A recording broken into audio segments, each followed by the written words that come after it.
सूर्य नमस्कार। सूर्य पृथ्वी पर रहने वाले सभी जीवों के लिए ऊर्जा का स्रोत है। सूर्य नमस्कार हमारे शरीर का संपूर्ण और संतुलित विकास करता है, मन को एकाग्र और बुद्धि को कुशाग्र करने में मदद करता है।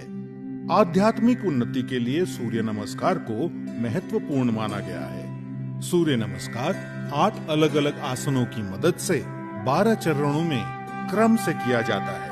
सूर्योदय और सूर्यास्त के समय इसे करना ज्यादा फायदेमंद होता है।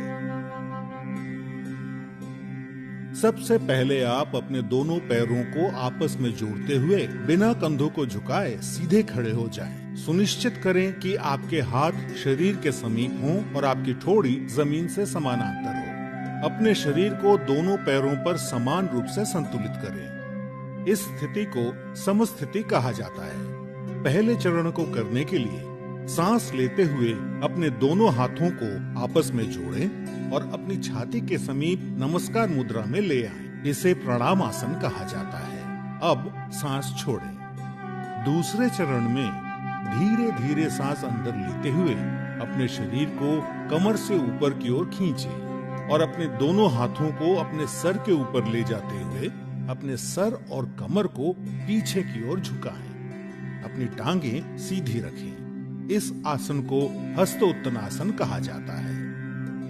अब तीसरे चरण के लिए धीरे धीरे सांस छोड़ते हुए अपने शरीर को आगे की ओर तब तक झुकाएं जब तक आपकी दोनों हथेलियां आपके पैरों के दोनों तरफ जमीन को छू न लें। ध्यान रखें कि नीचे झुकते समय आपकी भुजाएं और सर एक ही साथ में हो। इस आसन को पादहस्तासन कहा जाता है।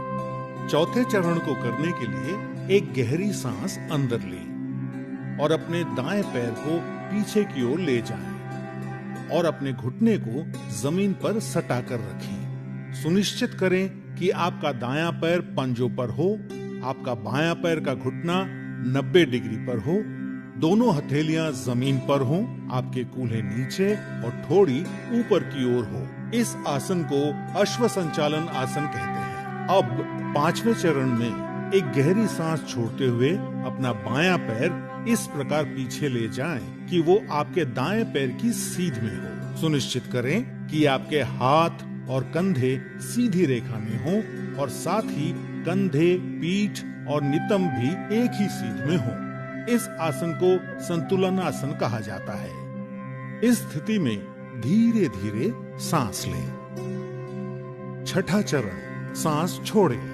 अब अपने दोनों घुटनों को एक साथ जमीन पर रखें और अपनी छाती और माथे को भी जमीन पर रखें। सुनिश्चित करें कि आपके कूल्हे ऊपर की ओर और आपकी कोहनियां आपके शरीर के समीप हों। इस आसन को साष्टांग नमस्कार आसन कहा जाता है क्योंकि आपके शरीर के 8 अलग अलग अंग जैसे दोनों पांव के पंजे, दोनों घुटने, दोनों हथेलियां, छाती और माथा जमीन को छूते हैं। ध्यान रखें कि आपके शरीर का वजन 8 अंगों पर सामान्य रूप से वितरित हो। अब 7वें चरण के लिए सांस अंदर लेते हुए अपनी श्रोणी यानी पेल्विस को नीचे लाते हुए अपने सर और छाती को आगे की ओर सरकाएं और अपने शरीर के ऊपरी हिस्से को नाभि तक उठाएं। सुनिश्चित करें आपके पैरों के पंजे बाहर की ओर और टांगे सीधी हों। इस आसन को भुजंग आसन कहा जाता है। 8वां चरण, धीरे धीरे सांस छोड़ते हुए अपने पैरों के पंजों को अंदर की ओर मोड़ें और अपने कूल्हों को इतना ऊपर ले जाएं कि आपका शरीर एक पर्वत का आकार ले ले। सुनिश्चित करें आपकी दोनों टांगे सीधी, हथेलियां जमीन पर हों और आपका सर भुजाओं के बीच हो। प्रयास करें कि आपकी एड़ियां जमीन को छू सके। इस आसन को पर्वत आसन कहा जाता है। 9वें चरण के लिए अपने कूल्हों को नीचे लाएं और सांस लेते हुए दाहिने पैर को आगे लाएं और अपने बाएं पैर के घुटने को जमीन पर रखते हुए पुनः अश्व संचालन आसन में आ जाएं। 10वें चरण में अपना बायां पैर भी आगे लाएं और सांस छोड़ते हुए पुनः पादहस्तासन में आ जाएं। 11वां चरण, अब धीरे धीरे सांस अंदर लेते हुए अपने शरीर को सीधा करते हुए अपने दोनों हाथों को ऊपर की ओर ले जाएं और पुनः हस्तोत्तनासन में आ जाएं। सुनिश्चित करें कि ऊपर आते समय आपकी भुजाएं और सर साथ में ऊपर आए। 12वां चरण, धीरे धीरे सांस छोड़ते हुए पुनः प्रणाम आसन में सीधे खड़े हो जाएं। अब इस पूरे अनुक्रम को अपने बाएं पैर से दोहराएं। सूर्य नमस्कार से आपके फेफड़ों की क्षमता बढ़ती है। सूर्य नमस्कार आपके मेटाबॉलिज्म में सुधार लाता है और मधुमेह के प्रबंधन में उपयोगी पाया गया है। सूर्य नमस्कार अंतःस्रावी ग्रंथियों यानी एंडोक्राइन ग्लैंड्स के स्राव को नियंत्रित करता है। सूर्य नमस्कार आपको वजन को सही रखने में मदद करता है और आपके मेरुदंड और आपके कमर की मांसपेशियों को मजबूती प्रदान करता है। उच्च रक्तचाप यानी हाई बीपी के रोगियों को इस आसन को सावधानी के साथ करना चाहिए। हर्निया और पेप्टिक अल्सर के रोगियों को सूर्य नमस्कार नहीं करना चाहिए।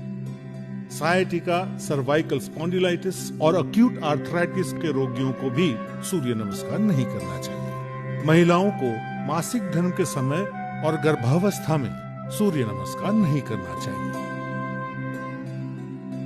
नियमित रूप से सूर्य नमस्कार का अभ्यास आपके शरीर को विषाक्त पदार्थों से मुक्त यानी डिटॉक्स करता है और आलस को हटाकर पूरे शरीर को सक्रिय करता है।